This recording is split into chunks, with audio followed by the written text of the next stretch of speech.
पहले तो इस्तिगासा का माना है मदद के लिए पुकारना। इस्तिगासा का लफ्ज़ गौस से है। गौस कहते हैं मदद करने वाले को। और कुरान मजीद में भी अल्लाह ताला ने जिक्र किया कि इज़ तस्तगीथून रब्बकुम, ये जंग बदर में जो सहाबा किराम शरीक हुए थे, तो उनके बारे में है कि जब तुम अपने रब से इस्तिगासा कर रहे थे, यानी अपने रब को मदद के लिए पुकार रहे थे। गोया कि इस्तिगासा का माना है मदद के लिए पुकारना, मुश्किल औकात के अंदर, मुश्किल घड़ियों के अंदर, आजमाइशों और मुसीबतों के अंदर मदद के लिए पुकारना। अब इससे पहले कि मैं उनका शुबा जिक्र करूं, मैं आपको ये बता दूं कि इस्तिगासा दो किस्म का है। मैं ये पहले आपको ये इसलिए बता रहा हूं ताकि आपको ये मसला समझ आ जाए। इस्तिगासा यानी मदद के लिए पुकारना, इसकी दो किस्में हैं। एक इस्तिगासा जायज है और एक इस्तिगासा नाजायज। तो इस्तिगासा जायज है वो क्या है?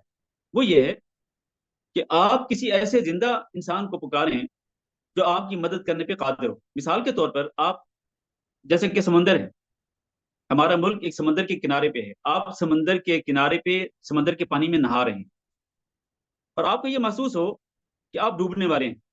आप क्या करते हैं? आप किनारे पे बैठे या खड़े लोग जो हैं, आप उनको मदद के लिए पुकारते हैं। वो फौरन आपकी तरफ बढ़ते हैं और आपको पानी से खींच के बाहर ले आते हैं। कई गोताखोर भी मौजूद होते हैं समंदर के किनारे पे, कि जो जब देखते हैं कि कई लोग जो हैं वो डूबने वाले हैं या डूब रहे हैं, तो वो फौरन समंदर के अंदर छलांग लगाकर वो तैरते हुए वो तेजी के साथ पहुंचते हैं उन लोगों तक और उनको बचा लेते हैं। ठीक है? ये है इस्तिगासा, ये जायज इस्तिगासा है कि आप किसी जिंदा इंसान को पुकारें मदद के लिए, उस काम में मदद के लिए कि जिसमें वो मदद करने पे कादिर हो। बिल्कुल, बिल्कुल आपने सही मिसाल दी। ये मिसाल मेरे जहन में भी है। सूरतुल कसस के शुरू में अल्लाह ताला ने हजरत मूसा अलैहिस्सलाम का जिक्र किया है, उनका वाकया जिक्र किया है। तो वहां पर भी एक शख्स जो है, जो कि मूसा अलैहिस्सलाम की जमात से था, उसने मदद के लिए पुकारा था हजरत मूसा अलैहिस्सलाम को। वहां भी यही इस्तिगासा का लफ्ज इस्तेमाल किया गया है। तो ये वो इस्तिगासा है जो जायज है, जो मैंने आपको मिसाल के जरिए समझाने की कोशिश की है कि आप जिंदा इंसान को, उस जिंदा इंसान को मदद के लिए पुकारें कि जो आपको उस मुश्किल से निकालने में मददगार साबित हो आपके लिए और आपकी मदद कर सके। ये जायज है। और एक है इस जो इस्तिगासा नाजायज है और जो शिर्क है, बल्कि शिर्क अकबर है। वो क्या है?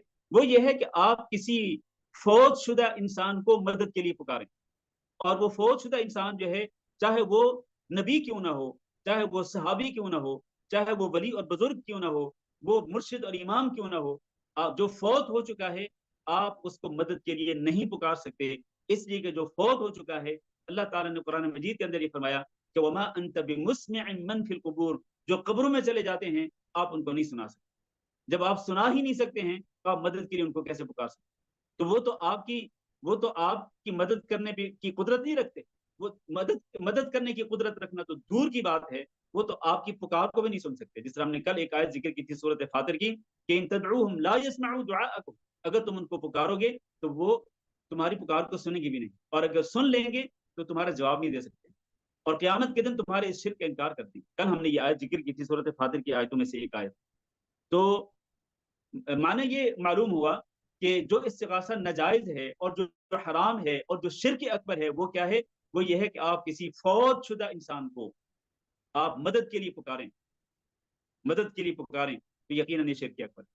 जैसा कि लोग पुकारते हैं या अली मदद, या रसूल अल्लाह मदद, या दूसरे लोगों को पुकारते हैं, तो इस्तिगासा जो है ये हराम है। ये इस्तिगासा हराम है, नाजायज और शिर्क